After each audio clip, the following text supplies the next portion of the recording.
Well, good morning, everyone. I hope you slept well. You can go ahead and be seated. Thank you guys again.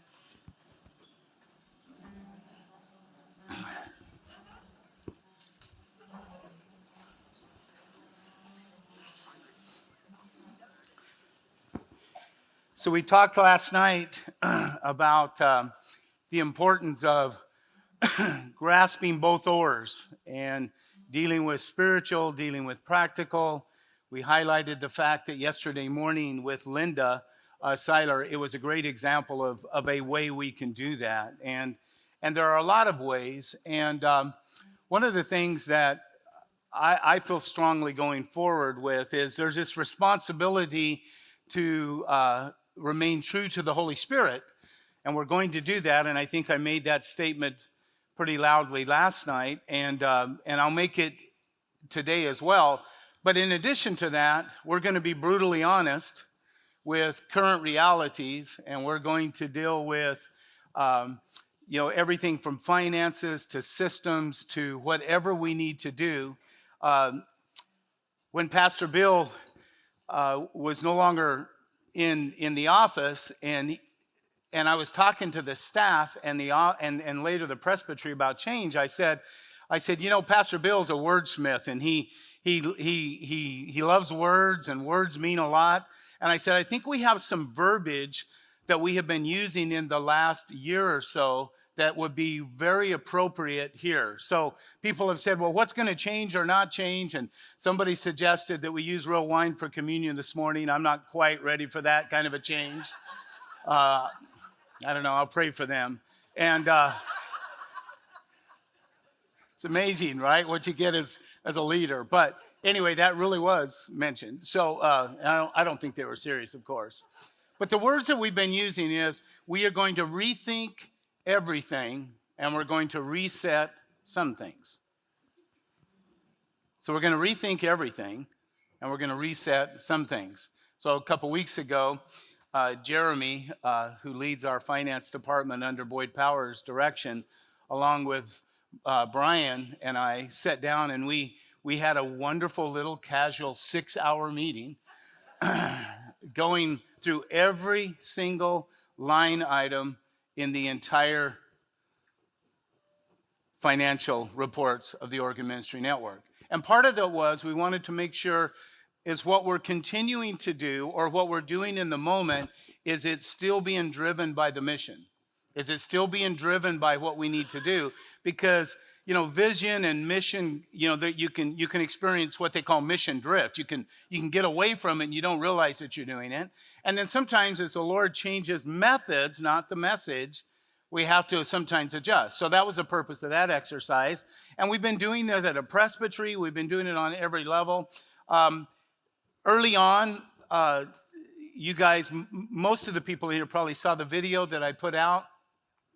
The presbytery and myself, along with the finance committee, we met and we just said, we've got to make some adjustments and changes. So that's some of the stuff that we have done. I'm going to highlight kind of a framework of going forward. I can't give all the details because they're not all in place yet. And sequentially, all of you that have led change, you know that the sequence of leading the change is very important because there's ramifications. If you do this, well, the ripple effect affects all of them, so you have to make sure it's ready. So we're working on that. What I can promise you is in this meeting, and then in some meetings with the presbytery coming up, specifically our December presbytery meeting, and then a couple in the spring. By the time we get to Summit next year, a lot of the things that we're going to mention briefly here, you will really see how it's going to practically play out. Is that fair enough? So that's kind of what I'm trying to do. You've been saying, well, what are you going to do and what's happening? So I'm going to try to address some of that this morning. Some of you know this, that in another life, I was a concrete guy. That's actually what I did for a trade. We would do huge floors like this. We did custom home, the concrete work of that. And when a contractor would contact us or me and say we're building a custom home, they would call us and they'd need the foundation to go in first. If there was a slab that the house was built on, you'd put in the slab. And then you would leave the job as a concrete guy And they'd bring in the framers and the other trades, and they would get the house framed up and what is called dried in. And then typically you would come back and you would pour the concrete garage. And then if there happened to be concrete porches or something like that, or an outbuilding, you usually would pour that at that time. But the last thing that a contractor usually would do would be pour the sidewalks. The sidewalks were kind of the things they did at the very end. And what was interesting about that is the part of Arizona that I was raised in before coming to Oregon, and when I learned this trade, it looked just like Sisters. It's 7,000 feet in elevation. It's all pine trees, had more fir trees and aspens than Sisters, but very beautiful, but highly wooded like Sisters with ponderosa pines. And because of that, they were often sticking these houses into these country clubs and places like that. And so they had a little bit of flexibility as to where they might put the sidewalks. But what an interesting observation was, by the time the house was built, a smart contractor would take a look at where the traffic patterns had already been. And if possible, they'd put the sidewalk there. Now, when they didn't do it, something like this would happen. We've all seen those, right? You know, you put in the yard, you put in the sidewalk, you spend thousands of dollars on sod and all of that stuff, and you get a dirt path across it. There are paths and patterns within our network that I'm working on observing. But I want to also bring this down to a more personal note and say, as preachers in the room, what I'm about to talk to you about, it'll preach where you're at. And not only will it preach where you're at, but I challenge you, because sidewalks in your church are often things like onboarding. How do we onboard a new member? How do we onboard a new attendee? How do we onboard someone towards ministry? How do we do that? Are the paths clear? Do we know what we're doing? Do they have an idea? How, we pray for God to send us people and souls and workers, and He does, but they don't even know how do I get on board? So think about it in those lines, okay? And let me also say to leaders, it's your responsibility to address the sidewalks. I'll use that word here, but the paths to whatever area in your church. So as I'm walking through this, I want you to think about that. So first of all, when if you put the path in the wrong area, this happens. Another thing that I found is people will always find a more direct way if possible. And so you can see here. I mean, it's not that much further out of the way, but that's faster, right? That's faster. And if possible, a smart leader would put the sidewalk in the more direct path. People find a shorter path. Here's an interesting thing. In some cases, people don't know how to onboard with you. People don't know how to get involved.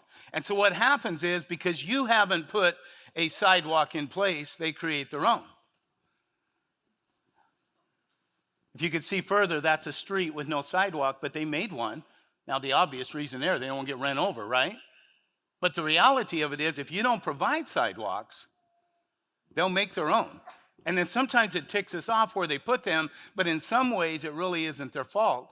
They're trying to navigate where they think they're going.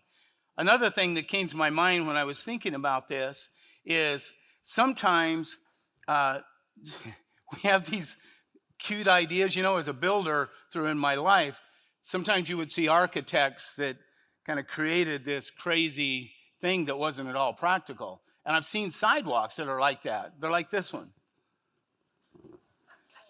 I mean, whose idea was that on the right? And by the way, it doesn't matter where the sidewalk is, you see the traffic pattern. I wonder if we do that in our churches. I wonder if we zigzag here and there and everywhere, and people that we think we're leading actually say, no, I'm going to the door.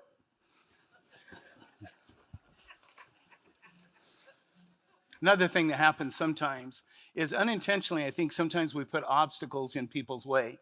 Linda made a comment yesterday and it had nothing. It didn't feel like it had as much to do with her moment there as it really did with what I want to say. And she talked about the gal that was living with her husband and said, I want to come be on the worship team. A challenge we all, I'm not her husband or boyfriend, something that we all deal with. How do you deal with people that are in blatant sin and what levels of ministry? Her comment was that, well, no, that's not going to work, but build a relationship and have that conversation. And then she just quickly said, now that might be different if it was a parking lot attendant. So I don't have to expound, you guys know where that's going, but sometimes we put obstacles that aren't necessary, and when we do, people that move forward will find a way around, like this. So it makes sense that if possible, we need to put sidewalks where people are already walking. And since my election to this office, I've been trying to watch where people are walking when possible. And when possible, I'm trying to install sidewalks that continue to drive the mission, they don't hurt. It's a good thing. They're doing it anyway. One of the things that we've done is, in the last year, I've observed that we have a whole office team that doesn't want to work in their offices. They got nice offices upstairs, right, Sean?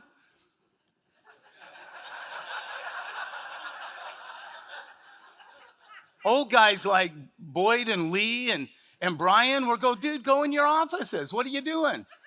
And we come down and they're all sitting in there with AirPods on and they want 10 of them around a table. And I'm going, well, what's going on? Well, we had a conference room that was well intended, but from the beginning was too small. And yet everybody seemed to go in that. And I thought, well, if they love working together anyway, then why don't we just create an environment? So we said, what if we created an environment where we can just meet together? So we've changed our conference room. I think we have a picture of it now. So this is it. We asked them to name it. They named it the Hub. And here's the reason they named it the Hub. It's going to be a place where we meet with God and we meet with each other. So we meet with God and we meet with each other. It's going to be the hub for our decision and team building activities. So we adjusted the space. It didn't hurt anything at all, except there's cobwebs in the rooms upstairs. But other than that, and that's not completely true. They go up there on occasion. But for the most part, they do actually like that. And you know what I like about that? Is they also like each other.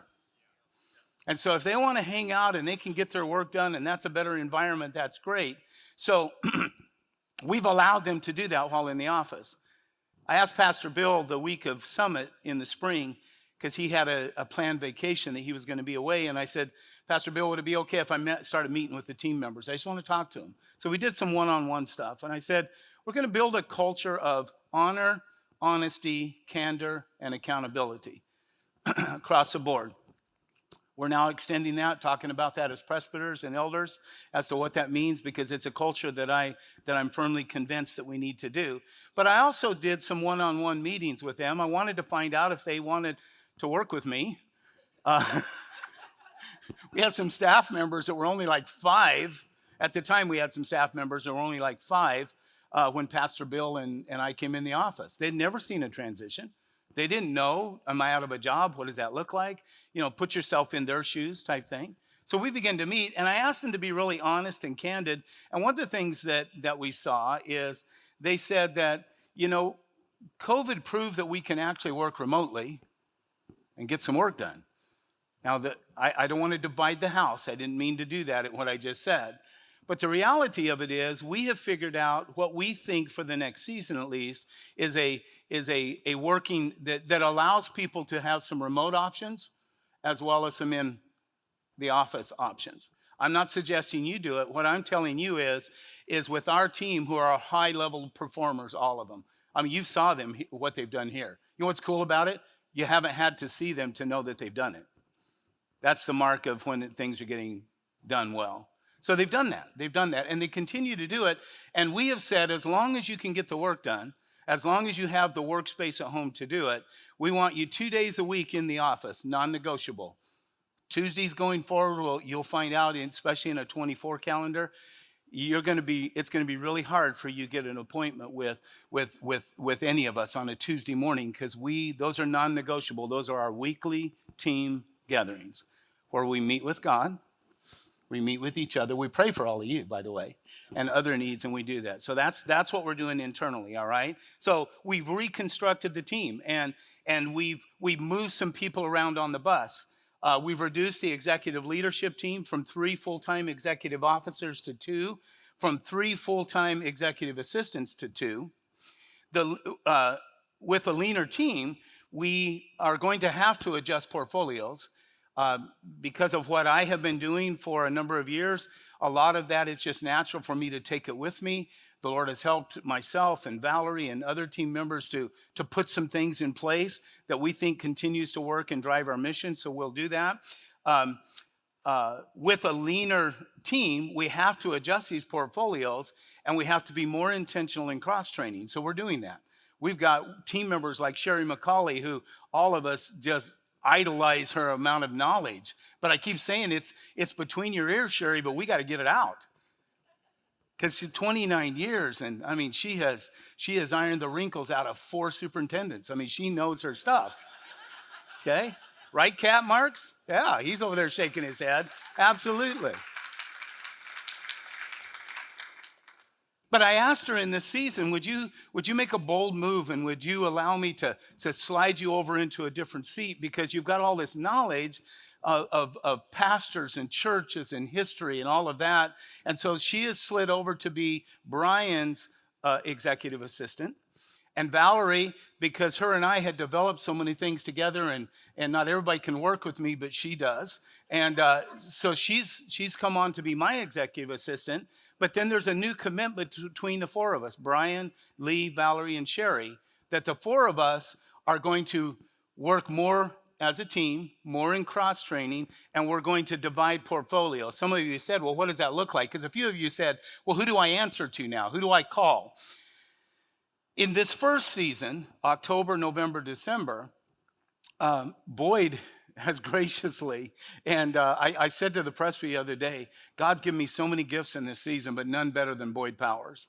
And he is helping us train Brian. He's helping us with that. He's got the wisdom, the experience, the knowledge. He's on till the end of the year. So right now I said, Brian, we'll do our best not to let anything slide.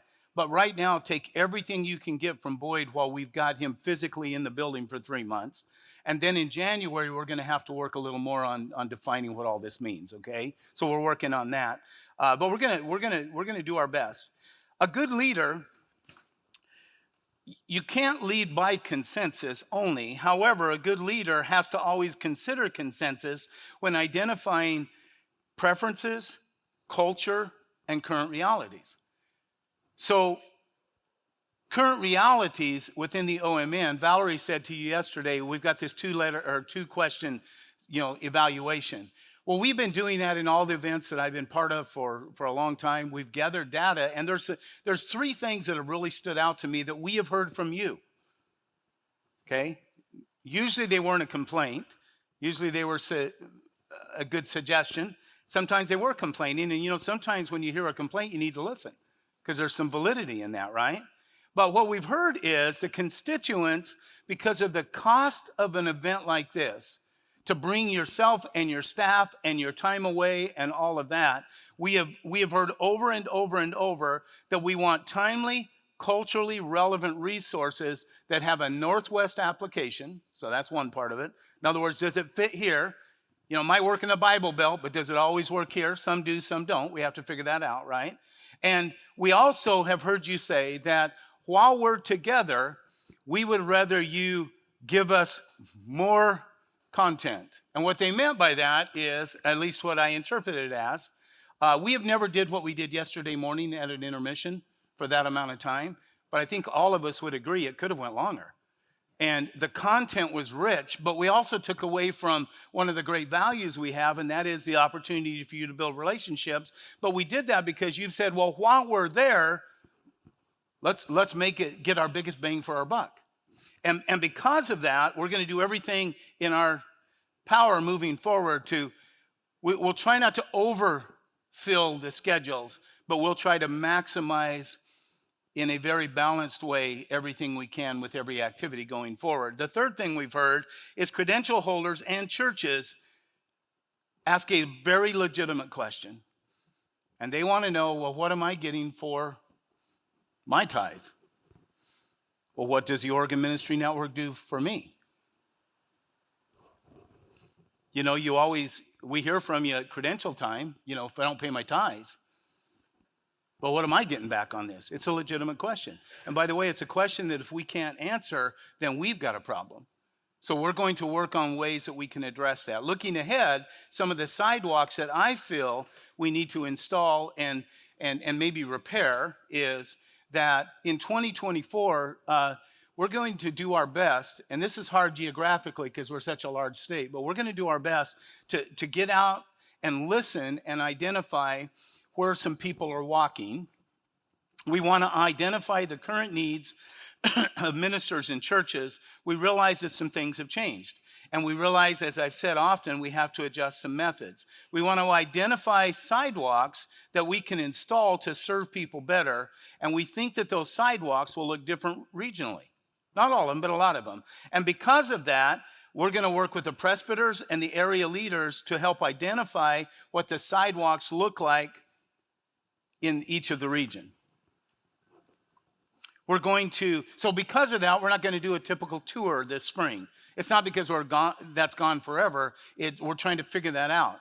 But Brian and I and others, along with regional presbyters, there's some pockets around our state, and they're not all a long ways from our office, where we need to sit down and say, hey, how can we serve you better?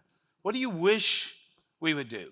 One question I asked the staff when I came in is, if you were in Lee's shoes, what would you add, delete, or change to make our environment better? It's a good question. We plan to ask those same questions of ministers. We're going to work on our finances to ensure that we maximize our resources to drive the mission, and we're going to reallocate monies saved by the restructuring that I mentioned to you earlier and explore ways that we can assist the ministers and the ministries more. So we're not just trying to save money for the sake of saving money. We're trying to say, how can we release more money to invest over here to drive the mission? The Organ Ministry Network is not 2 or 3 people in an office or a dozen. It's all of us together. And the more we realize that when Cap led the change of that name years ago, the driving force behind this was, we are going to be a network of churches, a network of ministers, a network of co-laborers, because together we can do more. We're going to make sure that we're back on focus and on task for that. We're going to front load every event we have with times of prayer. We'll solicit you to be part of that. So we'll let you know how that works. We're going to build into the summit and the intermission schedules extended times for worship, prayer, and response times. Maybe not always like last night, but very similar. We're going to have those times. We will intentionally encourage the gifts of the Holy Spirit to flow freely. We're Pentecostal. We're going there. We're staying there. And we're going to make sure we get back there if we're not there, okay? Because we just believe, I am not smart enough to navigate these ever-changing waters without him. We're going to explore retirement for our ministers, because many ministers are not prepared financially to retire. One of the biggest challenges that I've had in 16 years, I've completed 16 years, is during that time I've worked with all the churches in transition. And during all of that time, one of the things that break my heart is when we have a pastor at retirement age that financially can't afford to retire. And sometimes there's negative ramifications of all of that whole moment in time, and sometimes it leads to a church funeral and all kinds of things. And we want to change that, and we can't change everything if we're back there, but we can come back on the front end, and we can try to help our younger ministers to begin to better plan and prepare. We also want to help you in churches, because one of the most awkward conversations a pastor ever has is, how do I talk to my board? They've never given me retirement. How do I even bring that up without it feeling self-serving? Which it is self-serving, but it's right. They need to take care of you. We're going to try to develop some stuff to where we can assist you. And at our request, we say to one of you, Pastor, would you give this to your board? Now, you're still the gatekeeper. What gets to your board is you. We will not bypass you and go to your board, That's not appropriate. But we will set you up with tools that if you use them, they will help you with your board, especially in these areas. So we're working on that.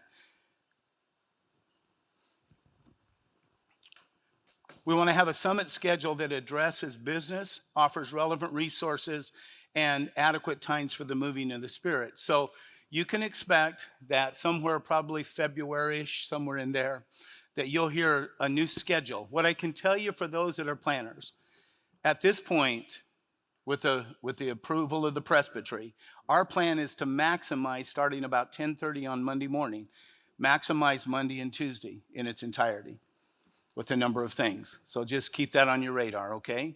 I know it may not work for everybody, but I'll try to give you enough and we'll try it. And if it doesn't work, we'll adjust. Okay?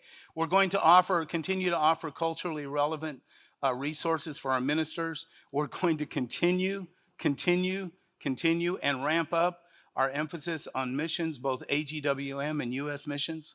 We're going to plant new churches in Oregon. I don't know how we're going to keep doing it, but we're going to do it. We're going to plant new churches. We've identified targets. We're going to continue to work in that way. I have to tell you as a leader, I'm going to say it. You know, as a preacher, sometimes you're up front and you say something that comes out of your mouth, and then you realize, now I got to do that.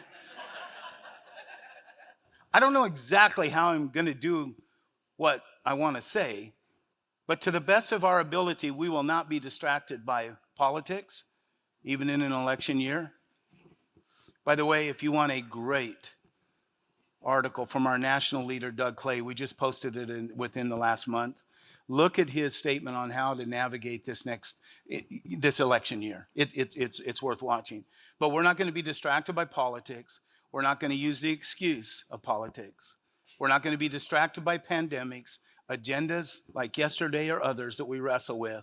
And we're going to do everything in our ability to address the unique culture of the Northwest and offer practical solutions to that. We're not going to step away from our prophetic mandate.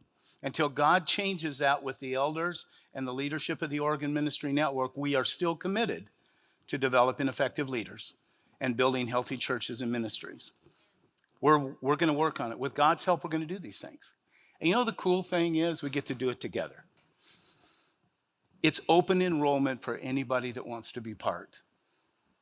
I can't force everyone to be part, but I promise you we will make room regionally, locally, however, to include any and all of you the best we can. What happens if we walked out of this building with 350 people acting like we're all responsible for the activities of the Oregon Ministry Network and that we're all the Oregon Ministry Network? I think we could accomplish a lot, don't you? So that's some snapshots. You'll hear more. We'll do videos. We'll do all kinds of things in the future. There are some other changes. There's a couple of changes we want to address today. And one of those is we have had Pastor Larry and Dolores Steller for more than a decade. Well, for most of their life have been part of this network. But in the last decade or so, they have led an important ministry called Pastoral Care. And for us, Pastoral Care it's non-negotiable. We're just going to continue to do this. We got to figure it out. We got to pay for it. We've got to do that. But we want all of our ministers to have someone to help them in the area of pastoral care. Now, Larry and Dolores announced their retirement. By the way, they're not done until the end of the year, so work them to death. But this is our last opportunity publicly to be with them. So in a moment, I'm going to have them come up here. I'm going to ask our presbyters and spouses, those of you that were in the room with me the other day, along with my office team, because we've had the privilege of working together for all these years. We're going to come around them and pray. But I also want you to know that God has, as he always does, he supplied somebody else. And Mike and Kathy Field that are here, they are going to step into that role after January 1, but they're not waiting till then. They've been working with the Stellars. They've been working with some of you that are on that team, and you know that we're working on that. We're trying to figure out the details. We're excited about that. They will officially be in the role, but kind of like with Boyd and Brian, there's a handoff, and what I love about that, it's a beautiful handoff. They're working together. I also love what I heard Pastor Larry say. He didn't say it, well, he might have said it to me, but I know he said it to Mike and Kathy, and it got back to me, and that is this. take this ministry and do whatever we need to do to adjust it for this current reality. That's what we do as we go forward. We rethink and we reset and we move forward, all right?